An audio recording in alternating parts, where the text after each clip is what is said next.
Punalur railway station പാതയുടെ concreting പ്രവർത്തനങ്ങൾ കനത്ത മഴയിൽ ശക്തമായ മഴയെപ്പോലും അവഗണിച്ചാണ് പാതയുടെ നവീകരണ പ്രവൃത്തികൾ നടക്കുന്നത്.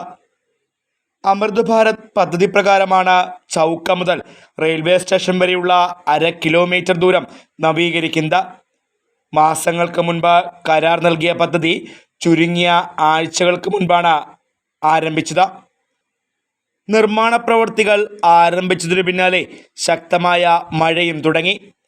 ആദ്യ ദിവസങ്ങളിൽ പാതയിലെ വെള്ളക്കെട്ട് കാരണം കാൽനട യാത്രയും ഇരുചക്രവാഹന യാത്രയും അടക്കം ഏറെ ദുസ്സഹമായിരുന്നു. പാതയുടെ തകർച്ചയെപ്പറ്റി നിരവധി പരാതികൾ ഉയർന്നതോടെ ശക്തമായ മഴയെപ്പോലും അവഗണിച്ചുകൊണ്ടാണ് ഉത്തരവാദിത്തബോധമുള്ള റെയിൽവേ കരാറുകാരൻ്റെയും ഉദ്യോഗസ്ഥരുടെയും നവീകരണ പ്രവൃത്തികൾ.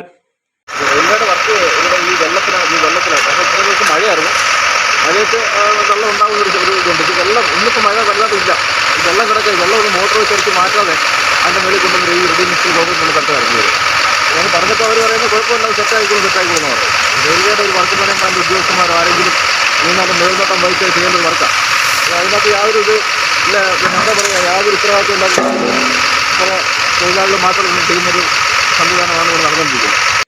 റെയിൽവേ സ്റ്റേഷന്റെ അടിപ്പാതയ്ക്ക് സമീപത്തായി 1 അടിയോളം ആഴത്തിൽ വെള്ളക്കെട്ട് നിലനിൽക്കുന്നുണ്ടായിരുന്നു.